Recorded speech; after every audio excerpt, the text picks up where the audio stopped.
নমস্কার বন্ধুরা, মুন্নির পাকশালাতে সবাইকে স্বাগত। আজকে শেয়ার করব রোজকার সাধারণ ভেন্ডি দিয়ে একটা অসাধারণ রেসিপি। ঢ্যাঁড়স তো আমরা প্রত্যেক দিনই খাই, ভাত রুটি সবের সঙ্গেই খাই, কিন্তু একটু মশলাপাতি দিয়ে একটু সুন্দর করে রান্না করলে ঢ্যাঁড়সের তরকারি কিন্তু অসাধারণ হয়ে উঠতে পারে। তো চলুন তাহলে ভিডিওটা দেখে নেওয়া যাক। 300 গ্রাম মতো ভেন্ডি ভালো করে ধুয়ে লম্বা লম্বা করে কেটে নিয়েছি, আর সেই সঙ্গে একটা বড় সাইজের আলু লম্বা লম্বা করে কেটে নিয়েছি। কড়াইতে প্রথমে 2 চামচ আন্দাজ সর্ষের তেল দিয়ে দিলাম। তেল গরম হয়ে গেলে প্রথমেই কেটে রাখা ভেন্ডিগুলোকে দিয়ে দিলাম। ভেন্ডিগুলোকে খুব ভালো করে ভেজে নেব।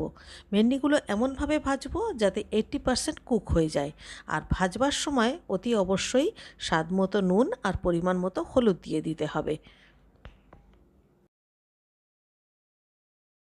ভেন্ডিগুলো ভাজা হয়ে গেছে, এবারে ভেন্ডিগুলো আমি হাতা দিয়ে তুলে নিচ্ছি কড়াই থেকে। এবারে ওই সেম কড়াইতে 3 চামচ আন্দাজ সর্ষের তেল দিয়ে দিচ্ছি। তেল গরম হয়ে গেলে 5 ফোড়ন আর শুকনো লঙ্কা ফোড়ন দিয়ে দেব। ফোড়নটা একটু ভাজা ভাজা গন্ধ বেরোলে এর মধ্যে প্রথমে কেটে রাখা আলুগুলোকে দিয়ে দিতে হবে। গ্যাসের ফ্লেম হাইতে রেখে 2 থেকে 3 মিনিট আলুগুলোকে খুব ভালো করে লাল লাল করে ভেজে নিতে হবে।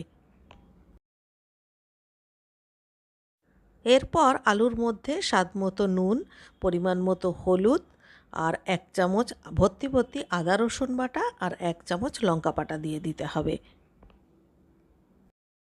এখন সমস্ত মশলা আলুর সঙ্গে খুব ভালো করে কষিয়ে নিতে হবে। এরপর এর মধ্যে 1 চামচ ধনের গুঁড়ো আর 1 চামচ জিরের গুঁড়ো দিয়ে দিতে হবে, আর সঙ্গে সামান্য একটু জল দিয়ে খুব ভালো করে সমস্ত মশলাগুলোকে কষিয়ে নিতে হবে। এরপর আগে থেকে ভেজে রাখা ভেন্ডিগুলোকে দিয়ে দিতে হবে।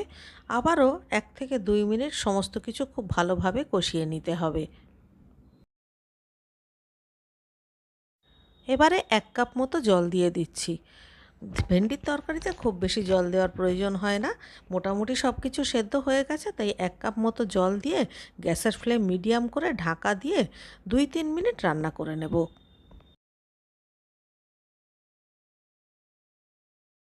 2-3 মিনিট পর এবারে দেখুন ঝোলও শুকিয়ে গেছে, ঢেঁড়স আলু সেদ্ধও হয়ে গেছে, আর খুব সুন্দর একটা মাখো মাখো ব্যাপার হয়ে গেছে।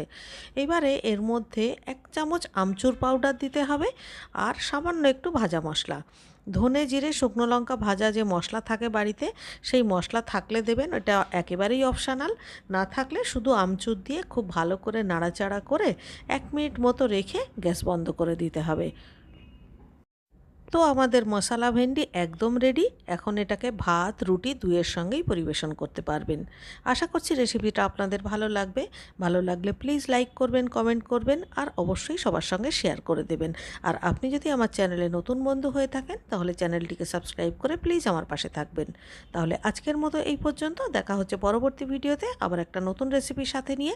ততক্ষণের জন্য সবাই ভালো থাকবেন, সুস্থ থাকবেন।